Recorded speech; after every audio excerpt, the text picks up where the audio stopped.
In the 16th century, Europe was transformed by the battle between the Reformation and Counter-Reformation, the spread of witch hunts, the discovery of America, and the emergence of the modern state. In this period of upheaval, the Catholic Church invented a new technology for governing souls.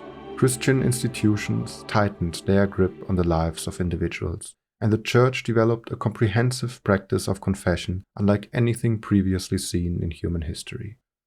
Not long after the restructuring of church institutions to align with this new form of governance, cases of demonic possession became more frequent in Catholic France. The most famous case is probably the Loudun possessed affair. In 1632, the 27-year-old prioress Jean des Arches and the 17 nuns under her protection, most of whom were also in their 20s, were possessed by demons. Numerous public exorcisms were performed, various specialists were called in, many miracles were reported, and one priest was convicted of witchcraft and burned. Yet the possessions continued for more than 5 years. However, before exploring the possible connection between confession and outbreaks of demonic possession, it is helpful to first examine what possession meant within the Christian framework and how it related to the idea of witchcraft. A witch was typically someone from the countryside, either a man or a woman who had made a pact with the devil. The witch's body gained supernatural powers, such as invincibility or invisibility, and it was marked. It was believed that a witch's body bore signs from the devil, making her recognizable. Unlike witchcraft, which was seen as an external threat, possession was an internal effect. A possessed person typically came from the city, often from within a religious institution. Contemporary demonological literature suggested that the devil already had dominion over the wicked and had a particular interest in attacking the saints. Pious nuns, like those in Loudun, were therefore prime targets for the devil. Foucault wrote, "Possession appears at its inner core, where Christianity seeks to sink its mechanism of power and control and its discursive obligations in the bodies of individuals. Possession appears when Christianity seeks to put to work its mechanisms of control and obligatory individualizing discourse." Moreover, the body of the possessed was entirely different from that of the witch. The possessed body was depicted as a fortress, penetrated by a multitude of forces, movements, pains, jolts, tremors, and pleasures. Jean des Arches from Loudun confessed to being possessed by no fewer than 7 different demons, which the exorcist could locate in various parts of her body. These forces were not part of a contract, but a struggle. The signs of this struggle were also multiple and diverse. They typically included spitting, disobedience, choking, temporary paralysis, yelling, the uttering of sexually obscene and irreligious words, and, most prominently, convulsions. Convulsion is this immense spidery notion that extends its web over both religion and mysticism on one side and medicine and psychiatry on the other. This convulsion will be the stake in an important battle between medicine and Catholicism for 250 years. Unlike their male counterparts, female witches and possessed women were highly sexualized. The Malleus Maleficiarum, an influential 15th century treatise on witchcraft, stated that all witchcraft comes from carnal lust, which is insatiable in woman, and possessed nuns were described as being penetrated by male spirits. According to Foucault, the sexual aspect of possession and hysteria was closely linked to the practice of confession. As historian Pierre Paillet noted, more than 30% of the content in confessional manuals concerned sexual activities and fantasies, and there were proportionally more prescriptions on sex than on any other generic offense. This preoccupation with sexuality had unintended effects, as prohibitions can increase desires, and talking about forbidden sexual fantasies can be arousing. Confessions, therefore, could serve as foreplay, seduction, catharsis, or a sexual game.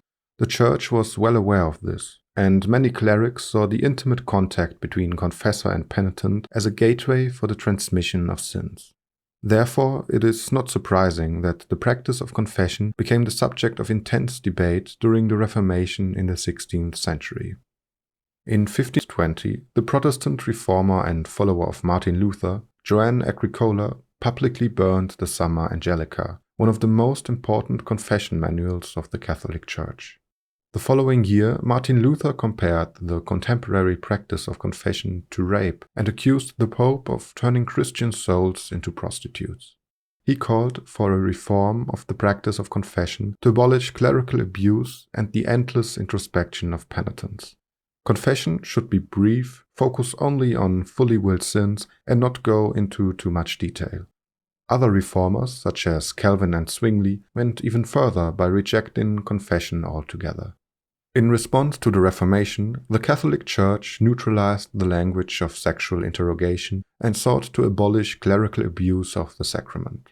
However, contrary to the Reformers' demands, the Church reaffirmed the importance of confession and even strengthened the practice of introspection. To minimize the risk of transmitting sins, the Church created a new disciplinary apparatus. The confessional box was introduced. The confessor was not supposed to make direct eye contact with the penitent, and confession was to take place in relative darkness. Additionally, the Church introduced new rules of discretion regarding confessions with sexual content. The confessor was to speak as little as possible about sexual matters. If a question of the confessor could teach the penitent new evils, he was to refrain from insisting on a full confession. This also affected Catholic educational institutions, where any direct verbalization of desires and pleasures was suppressed. Furthermore, Foucault claimed that the Church's institutions implemented a proto-panoptic architecture, which later inspired the development of modern disciplinary institutions in the 18th and 19th centuries, such as prisons and asylums. All dark corners were eliminated, and spatial division and surveillance of the bodies were intensified. From the 12th to the 16th century, the sexual offenses most relevant in the context of confession included acts such as sodomy, debauchery, fornication, and incest. All of these offenses were centered on the laws of the legitimate union. The further an act deviated from this union, the more sinful it was considered. However, in the 16th and 17th centuries, a shift occurred from focusing on the law to focusing on the body. It is no longer the relational aspect that is now at the very heart of questioning concerning the Sixth Commandment, but the movements, senses, pleasures, thoughts, and desires of the penitent's body itself, whose intensity and nature is experienced by the penitent himself. One example that Foucault picked out was Habert's Pratique du Sacrement from 1718. In the Middle Ages, the ordained priest was responsible for hearing the confessed sins and deciding on a punishment.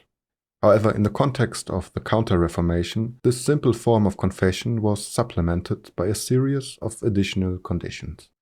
According to Habert, the priest had to meet several qualifications. First, the priest had to be holy. That is, he had to have protection from the confessor's contagious sins. Habert wrote, "He must be well confirmed in the practice of virtue due to the great temptations to which this ministry exposes him. For the bad air of the sick room does not have a greater effect on the body than the recounting of certain sins has on the mind." Next, the priest had to be learned. He had to serve as a judge, doctor, and guide to the penitent. The confessor's task shifted from merely hearing the sins and assigning punishment to examining the penitent's entire life, analyzing his sins, and guiding his soul. In a general confession, the penitent had to lay bare his entire life, and the confessor would proceed through a list in the following order. First, the important periods of life, then the different conditions of life, followed by the different tests of his fortune and misfortune, and the various countries, places, and houses he had frequented. Next, the confessor began to ask the penitent questions about his previous confessions. Only then did the confession of sins begin. The confessor would again go through an orderly list. First, the commandments of God, then the 7 deadly sins, followed by the 5 senses of man and the commandments of the Church. The confessor would then request a list of charitable works and ask questions about the 3 cardinal and ordained virtues. Another change involved the way absolution was granted. As before, the confessor was required to assign a punishment. However, according to the Council of Trent, satisfaction also had to include a medical or corrective aspect. For instance, the penitent was required not only to accept the penalty, but also to acknowledge its usefulness and necessity. In the most Christianized and urbanized environments, these new confessional techniques were accompanied by another practice called spiritual direction. The practice of direction or conduct was instituted on the basis of the pastoral of Archbishop Carlo Borromeo in 1586. As with confession, the practice of spiritual direction also involved examining the entire life down to the smallest detail. A spiritual director was a person who would hear about the bad habits, small trials of the spirit, and temptations of everyday life outside of confession. He helped identify the sources of evil and work to correct them. Foucault wrote, "The establishment of this immense total narration of existence within religious mechanisms is, I believe, the innermost core, as it were, of all the techniques of examination and medicalization that appear later." A modified concept of spiritual direction frequently appears in the texts of proto-psychiatrists. Foucault claimed that the techniques of confession and spiritual direction were imported into the psychiatric field 3 centuries after the Council of Trent. Proponents of modern medicine were convinced that medical knowledge could explain religious phenomena such as hallucinations and convulsions, and they argued that the possessed would be better off in asylums and hospitals. Initially, the Church refrained from handing over their penitents to this new institution. Possessions could also be seen as a sign of divinity, and exorcism served as a display of the Church's power. The Church responded to possession in the same way it responded to witchcraft. A witch had to be identified and held responsible for the possession. In the case of Loudun, the witch was Father Grandier, who was burned alive. However, tracking down and executing witches within church institutions was very costly. Moreover, this occurred at a time when secular authorities began to restrict the jurisdiction of religious institutions. The clergy eventually realized that the possessed could no longer be controlled. Possessions became increasingly associated with resistance to the practices of the Church, and the issue became even more urgent when possession spread from the convents to lower strata of the population, becoming more widespread. So, eventually, they gladly handed them over to the physicians. After the expulsion of the possessed, convulsions became a subject of modern medicine. The Church focused on visions instead. A prime example was the distant vision of the Virgin Mary, which involved no physical struggle at all. The Counter-Reformation mobilized the mystics' visions as proof that God favored Catholicism. The twitching bodies of women, in contrast, were now in the hands of physicians and psychiatrists. From then on, they were no longer considered possessed, but hysterical. The convulsions of hysterics became very fruitful for 19th century medicine, particularly in the analysis of automatisms and involuntary body movements, what would later be understood as the nervous system.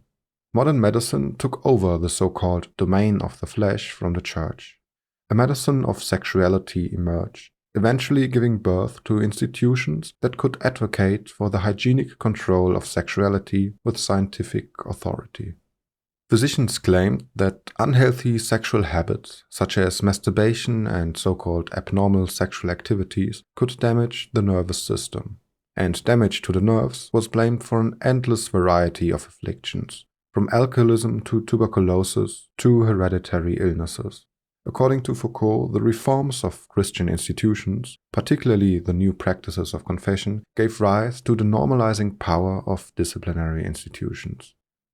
I think it would be an overstatement to claim that the phenomena of possession and hysteria were created by the Church and the early asylum. However, it may not be entirely wrong either.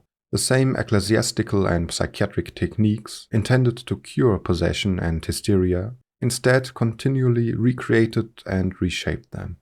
The strict power structures and disciplinary apparatus were instrumental in the creation of the phenomenon, just as the prison is both a solution for and a source of delinquency. Moreover, both exorcists and psychiatrists sometimes intentionally, sometimes unintentionally, pressured women to exhibit specific symptoms.